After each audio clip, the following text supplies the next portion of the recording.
வணக்கம். Welcome back to Sakasaranagathi. நேயர்கள் அனைவருக்கும் இனிய தீபாவளி பண்டிகை நல்வாழ்த்துக்கள். Wish you all happy prosperous Diwali. பண்டிகையில் எல்லோரும் பிஸியாக இருப்பீங்க. இந்த வீடியோ சேவ் பண்ணி வச்சுட்டு நிதானமாக பாருங்கள். இன்றைக்கி ஒரு சின்ன கதையோட ஹீரோ இது சம்மந்தப்பட்டது தான். நல்லா கவனிச்சுக்கோங்க. சாதாரணமாக ஒரு குழந்தை பிறந்திருக்குன்னு அந்த வீட்டில் ரொம்ப சந்தோஷமாக இருக்கும். எல்லோரும் வந்து குழந்தைய பார்ப்பாங்க, விஷ் பண்ணுவாங்க, எல்லோரும் தூக்கி வச்சு கொஞ்சுவாங்க, இதெல்லாம் இருப்போம் இல்லையா. ஆனால் இந்த குழந்தை பிறக்கறச்சே அவங்க அப்பா அம்மாலாம் ரொம்ப பயப்பட்டாங்க. ஏன்னா 4 கை 3 கண்ணோட பிறந்தது இந்த குழந்தை. அப்போ ஒரு தேவக்குரல், அசிரீரின்னு சொல்லுவோமே, அது வந்து சொன்னது, இந்த பார்த்து பயப்பட வேண்டாம், இந்த குழந்தைய தூக்கரிச்சே யாரோ ஒருத்தர் தூக்குவாங்க, அப்போ தூக்கரிச்சே அவங்களோட 4 கையும் 2 ஆகிடும், 3 கண்ணு 2 ஆகிடும், நார்மல் ஆகிடுவான். ஆனால் அந்த தூக்குற மனுஷங்களால தான் இவருக்கு சாவு இருக்குது அப்படின்னு ஒரு அசிரீரி சொன்னது. குழந்தையை பெற்ற அம்மாவுக்கும் தகப்பனுக்கும் ரொம்ப டென்ஷன். வரவங்கள்ட்டெல்லாம் யார் யார் தொட்டு இது போகிறதுன்னு பார்த்துட்டு இருக்கிறச்சு கிருஷ்ணர் வந்து அங்கே குழந்தைய தூக்கினார். அப்போ அது நார்மல் ஆகிடுது. பின்னாடி அந்த கிருஷ்ணர் தூக்கின குழந்தை தான் சிசுபாலனாகி கிருஷ்ணர் வந்து அதை வதம் பண்ணார். இது ஏன் அப்படிங்கிறத பார்க்க போகிறோம். அதுக்கு முன்னாடி நம்மளுடைய எண்ணங்கள் மிக தூய்மையானதாகவும் தெளிதானதாகவும் பக்தி மார்க்கத்தில் இன்வால்வ் ஆனதாகவும் இருக்கணும். ஏன்னா எண்ணங்கள் வந்து நம்ம போடுற விதை மாதிரி, நம்ம என்ன விதை போடுறோமோ அதுதான் விளையும். அதனால் நம்ம எதை நினச்சிக்கிறோமோ நல்லதாகவே நினச்சிப்போம், எதை சொல்கிறோமோ நல்லதாகவே சொல்லுவோம், எதை செய்கிறோமோ நல்லதாகவே செய்வோம். பகவான் நாமஸ்மரணம், நாம சங்கீர்த்தனம் ரொம்ப முக்கியம். உலகமே தீபாவளி பண்டிகையில் கொண்டாடிட்டு இருக்கிற டயத்தில் ஒரு ஃபாலோவர், ஒரு சப்ஸ்கிரைபர் எனக்கு ஃபோன் பண்ணி விஷ் பண்ணிவிட்டு அவர் பழம ஆரம்பிச்சிட்டாரு. அம்மா மேடம், எனக்கு எங்கே மேடம் நல்லா நடக்க போகிறது, இத்தனை வருஷத்தில் ஒன்றும் நடக்கலை, இனிமேல் தானே நடக்க போகிறது, எல்லாம் நான் பண்ண பாவம், எல்லாமே என்னோடய வரம், எனக்குன்னு வந்தது எல்லாம் இப்படி தான் இருக்கும் அப்படின்னு சொல்கிறச்சே நான் கேட்டேன், கோயிலில் போகிறச்சே ஒவ்வொரு கோயிலையும் முதல்ல 2 பேர் இருப்பாங்களே, அவங்கள பார்த்துருக்கீங்களா அப்படின்னு. அவங்க யாருன்னா ஜெயன் விஜயன் சொன்னார். அவர் சொன்னது என்னென்னா, நான் நல்லது தான் பண்ணுறேன், என்னோடய டியூட்டியை நான் கரெக்டாக இருக்கேன், இருந்தாலும் எனக்கு ப்ராப்ளம் வருது, என்ன பண்ணுறது அப்படின்னார். இதே மாதிரி ஒரு சுச்சுவேஷன் தான் ஜெயன் விஜயன்கிறவா துவாரபாலகர், கேட் கீப்பர், செக்யூரிட்டி கார்டு மாதிரி வைகுண்டத்தில். அப்போ ஒரு 4 குழந்தைகள் வருது, சின்ன 5 வயசு குழந்தைகள் வருது. 4 குழந்தைகளும் வைகுண்டத்துக்கு போனோம், கதவை தர அப்படின்ட்டு அது பாட்டுக்கு வந்தோடனே இவ வந்தப்புறம் வைகுண்டத்துலேருந்து இன்ஸ்ட்ரக்ஷன்ஸ் வந்தால் தான் அனுப்ப முடியும். இப்போ எல்லாம் பாஸ் இருக்கு இல்லையா, இல்லை ஸ்கேன் பண்ணுறோம், இல்லை லாகின் பண்ணுறோம் இல்லையா. அங்கே காலத்தில் இந்த ஜெயன் விஜயனை பாஸ் பண்ணி தான் அங்கே போகணும்.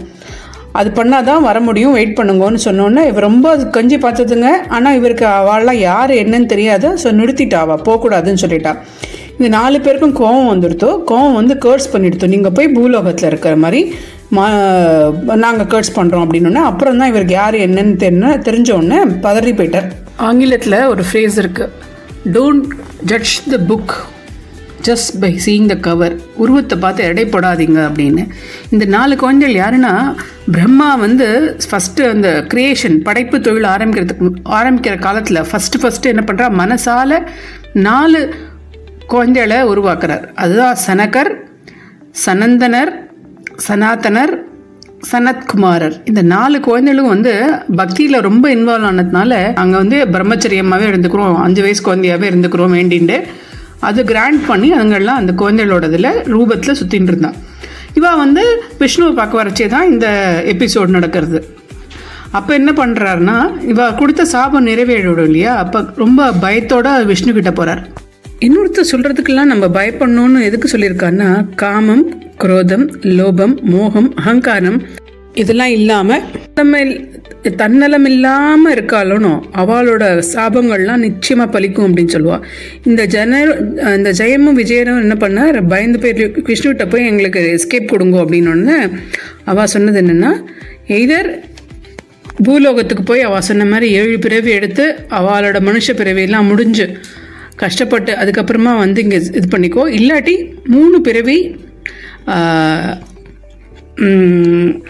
அரக்கர்களாக பிறந்து அந்த பிறவி மூர்த்தினோடனே எங்கிட்ட வந்து சேர்ந்துக்கோ அப்படின்னு ஒரு ஆப்ஷன் கொடுத்தார். இவ 2 பேரும் ரொம்ப பக்திமான்கள். அதனால் 7 பிறவி அவங்களை விட்டுட்டு இருக்க முடியாது, எங்களுக்கு உங்கள் கையாலே எங்களுக்கு வதம் பண்ணுற மாதிரி அரக்கர் இதுவாக இருந்தாலும் பரவாயில்ல, 3 பிறவியை கொடுத்துருங்கோ, நாங்கள் சீக்கிரம் உங்ககிட்ட வந்துடணும், மன்னிச்சிடுங்கோ அப்படின்னு வேண்டிண்டு அதன்படி இவாளுக்கு 3 பர்த், ஒரு பர்த் ஆகி வதம் பண்ணி, 2வது பர்த் ஆகி வதம் பண்ணி, 3வது பர்த் ஆகி வதம் பண்ணுறா. இது 3 யுகத்தில் நடக்கிறது. இது என்னென்ன யுகம், என்னென்ன பர்த்துன்னு பார்க்க போகிறோம். கலியுகத்துலேருந்து முதல் யுகமான சத்திய யுகத்துக்கு போனால் ஹிரண்யாக்ஷன்னு ஒருத்தர். அவர் யாருன்னா திதி அப்படிங்கிறவங்களுக்கும் கஷ்யப ரிஷிக்கும் பிறந்தவர்.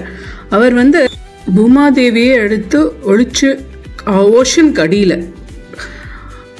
கடியில் போய் வச்சுட்டார். அதை ரெஸ்கியூ பண்ணுறதுக்காக வராக அவதாரம் எடுத்து இந்த கஷ்யப்பரை கொண்டு பூமாதேவியை காப்பாற்றினதா வராக அவதாரத்தில் நம்ம பார்க்குறோம். ஸோ சத்திய யுகத்தில் ஃபஸ்ட்டு நம்ம வராகரை பார்த்துட்டோம். ஹிரண்ய கஷிப்பு நம்மளுக்கு தெரிஞ்ச ஸ்டோரி தான். பிரகலாதனோட அப்பாவாக இருந்தார். ஆனால் தன்னை பற்றி தன்னுடைய அகங்காரத்தினால தான் தான் கடவுள் அப்படின்னு சொல்லி நாராயணன் பேரை சொல்லக்கூடாதுன்னு சொல்லி அந்த குழந்தை பக்தியில் போய் அதில் தூண்லேருந்து பொழந்து காமின்னு சொன்னோன்னா தூண்லேருந்து பொழந்து நரசிம்ம அவதாரமாக அவருக்கு கொடுத்த பூன் வழியாகவே அவரையே கொலை பண்ணுங்கிறதுக்காக அந்த அவதாரத்தை எடுத்துட்டு அந்த குழந்தையை ரட்சிக்கிறார். ஹிரண்ய கஷிப்புவை அரக்கனை வதம் பண்ணுறார். ஜெயன் விஜயனோட ஃபஸ்ட் எபிசோட் முடிஞ்சது. முதல் யுகமான சத்திய யுகத்துலேருந்து நம்ம கொஞ்சம் ஃபாஸ்ட் ஃபார்வர்ட் பண்ணி இப்போ நம்ம 2வது யுகமான திரேதா யுகத்துக்கு வந்திருக்கோம். இவரை நம்ம தெரிஞ்சிருக்கோம், தலையோட ராவணனா. இவரும் இவரோட தம்பி கும்பகர்ணனும் தான் ஜெயா விஜயராக இருந்தா. அதனால் ராமர் ராவணனை கொன்றார், லக்ஷ்மணர் கும்பகர்ணனை கொல்ற மாதிரி நம்மளுக்கு 2வது யுகம் முடியறது.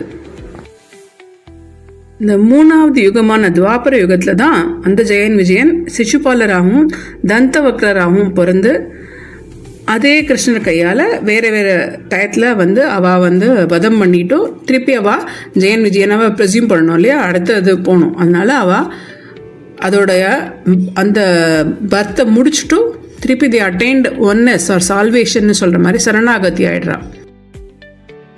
ஒவ்வொரு கதையும் சொல்கிறச்சே அதுலேருந்து நிறைய பேருக்கு நிறைய விதமான எண்ணங்கள் புலப்படும். இன்றைக்கி நம்ம இந்த கதையை எதுக்காக சொல்கிறோம்னா, நல்லதுன்னா அது எப்போ வேணாலும் நடக்கும்.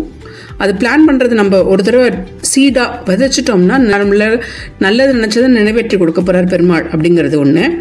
கெட்டதாக இருந்தாலும் அவர் ஒரு சான்ஸ் கொடுப்பார் அப்படிங்கிறதுனால சிசுபாலன் வதத்தில் 100 சான்ஸ் கொடுத்தார். நீ 100 தப்பு பண்ணால் கூட நான் பொறுத்துப்பேன், 100 தாண்டிட்டேன்னா வதம் பண்ணுவேன்னு சொன்னார். ஆனால் அந்த யுதிஷ்டிரோட இருக்கக்கூடிய அந்த மாளிகையில் திரௌபதியும் கிருஷ்ணரையும் பீஷ்மரையும் மாற்றி மாற்றி ஒத்தர விடாமல் அத்தனை பேரையும் அவமானப்படுத்தி அத்தனை பாவம் பண்ணி 100 தாண்டினதுக்கு அப்புறம் தான் சுதர்சன சக்கரத்தால் சிசுபாலனை வதம் பண்ணுறார். இதுலேருந்து என்ன தெரியறது அப்படின்னா, தந்தவக்ரரும் அப்படிதான் ரொம்ப பொறுமையாக காத்து அதுக்கப்புறமா அவர் வதம் பண்ணுறார். இதுலேருந்து என்ன தெரியறது அப்படின்னா, கொடுக்குற சான்ஸை உபயோகிச்சுக்கணும். நம்மளாம் இந்த உருவத்தில் இந்த ஜென்மத்தில் இந்த உறவில் நம்ம பிறந்திருக்கோம் அப்படின்னா அதுக்கெல்லாம் ஒரு ரீசன் இருக்குது. பழங்கால கணக்கெல்லாம் நம்ம தீக்கணும். அதுக்கெல்லாம் நம்ம கேள்வி கேட்குறத விட இந்த சுச்சுவேஷனில் இருக்கோம், அரிதறிது மானிடராய் பிறத்தல் அரிது அப்படின்னு நம்ம சொல்லியிருக்கோம். நன்மையும் தீன்மையும் பிறர் தர வாராது அப்படின்னு நம்ம சொல்லியிருக்கோம். நம்மளா எடுத்துன்னு வந்ததுக்காக தான் நம்ம அனுபவிக்க போகிறோம்னு சொல்லியிருக்கோம். இதை ஒட்டின பகவத்கீதாவோட ஸ்லோகம் ஒன்று இருக்குது, 10வது அத்தியாயத்தில் 25வது ஸ்லோகம். அதையும் பார்க்கலாம். இது அர்ஜுனனுக்கு சொல்கிறது மூலியமாக நம்மளுக்கு சொல்லி கொடுத்துருக்கார். ஒவ்வொரு கீதமும் நம்மளுடைய இமோஷன்ஸ், நம்மளுடைய எண்ணங்கள், அது ரொம்ப தாட் ப்ராசஸை கனெக்ட் ஆகியிருக்கும். ஒவ்வொரு இதையும் புரிஞ்சுட்டு படிச்சுட்டு மற்றவாளுக்கும் நம்ம சொல்லிக் கொடுக்குற நிலைமையில் இருக்கோம். ஸோ இன்றைக்கி அந்த ஸ்லோகத்தை பார்க்கலாம். Srimad Bhagavad Gita 10th chapter 25th shloka. Sri பகவானுவாச்ச மஹர்ஷீணாம் ப்ருகுரஹம் கிராமஸ்மேகமக்ஷரம் யஜ்ஞானாம் ஜபயஜ்ஞோஸ்மி ஸ்தாவராணாம் இமாலயஹ. இதோட மீனிங் என்னென்னா, முனிவர்களில் நான் பிருகு முனிவராக இருக்கேன். ஓசைகளில் நான் ஓம் என்ற ஒரு எழுத்து மந்திரமாக இருக்கேன். எனக்கு தெரிஞ்ச யாரை என்னோட நேம்ஸை ரிப்பீட் பண்ணுறாங்களோ அவங்களுக்கு நான் ஹோலி நேம்ஸோட சிம்பிளாக இருக்கேன். அதே மாதிரி ஸ்தரமாக இருக்கக்கூடிய மூவ் ஆகாமல் இம்மூவபிள் திங்ஸ்னு சொல்லுவோம் இல்லையா, அதில் நான் ஹிமாலயாஸாக இருக்கேன். I am Bhrigu amongst the great seas, the transcendental Om amongst the words, sounds. Amongst chants, know me to be the repetition of the holy names. Amongst the immovable things, I am the Himalayas. என்னோட பேரை சொன்னாலே என்ன சொன்ன மாதிரி தான் இல்லையா, அதனால என்னையே நினச்சிட்டுருங்கோ அப்படின்னு அர்ஜுனனுக்கு சொல்லி கொடுத்துருக்கார். அது அர்ஜுனனுக்கு மட்டும் இல்லை, நம்ம எல்லாருக்கும் கொடுக்கக்கூடிய பாடம் தான் பகவத்கீதை. நம்ம எது பண்ணினாலும் கிருஷ்ணரை நினைச்சுண்டு கிருஷ்ணரை வந்து நம்ம கூட இருக்கிறவா நல்லவளாக இருக்கணும் அப்படின்னு அந்த ஒரு இதில் சத்சங்கம்ங்கிறது அதுதான். நம்மளுக்கு எப்படியோ ஆகட்டும், எப்படியோ இருக்கட்டும் விட்டுட்டு போக முடியாது. அவளும் நம்மளுக்கு ஹெல்ப் பண்ணுற மாதிரி இருக்கணும், நம்மளும் அவளுக்கு ஒத்தாசையாக இருக்கணும். அவளுக்கு எது வேணுமோ அது மட்டும்தான் நம்ம பண்ணணும், எது நல்லதோ அது மட்டும்தான் நம்ம பண்ண போகிறோம். ஸோ இந்த ஸ்டோரினால் இந்த தீபாவளி அப்போ எல்லோரும் தன்னுடைய அனலைஸ் பண்ணிக்கலாமே, செல்ஃப் இன்ட்ரோஸ்பெக்ஷனே பண்ணிக்கலாமே. எதெல்லாம் நல்லது இல்லையோ அதெல்லாத்தையும் விட்டுட்டு பகவான் நாமத்தை மட்டும் பிடிச்சுண்டு புது வருஷம் பிறக்க போகிறது, நிறையா விசேஷங்கள்லாம் வந்துட்டுருக்கு. எல்லாத்துக்கும் அவளுடைய பெருமாளுடைய அனுகிரகத்தினால எல்லோரும் நன்னா இருக்கணும்னு வேண்டிக்கலாம். மீண்டும் ஒரு நல்ல எபிசோட சந்திக்கிறோம். இந்த எபிசோடு முடிக்கிறதுக்கு முன்னாடி ஒரு சின்ன விஷயம், ஆனால் பெரிய தேங்க்யூ. உங்களுடைய சப்போர்ட் இல்லாமல் இது நடந்திருக்காது, அதனால் முதல் தேங்க்ஸ் உங்களுக்கு. சக்ஸஸ்ஃபுல்லாக God's grace, guru kripa, parents blessings and wishes from all the well wishers and supporters like you. Sakasaranagathi சேனலில் ஒரு குடும்பமாக ஒரு 10,000 பேர் இணைஞ்சிருக்கோம். இது வந்து ஃப்ரீயாக இருக்கிற சேனல், அதனால் இலவசமாக சப்ஸ்கிரைப் பண்ணிவிட்டு எல்லாருக்கும் ஷேர் பண்ணி விடுங்க. மற்றவங்களுக்கும் நம்ம விஷயம் போகணுங்கிற இன்டென்ஷனில் சொல்கிறோம். நீங்கள் சப்போர்ட் பண்ணாமல் இவ்வளோ தூரம் வந்திருக்காது. ஸோ மற்றவங்களுக்கும் எல்லா நல்லதும் தெரியணுங்கிறதுனால ஷேர் பண்ணிவிட்டு பாருங்கள். ராதே கிருஷ்ணா. மீண்டும் wish from all of Sakasaranagathi team members, happy Diwali to all of you. நன்றி, வணக்கம்.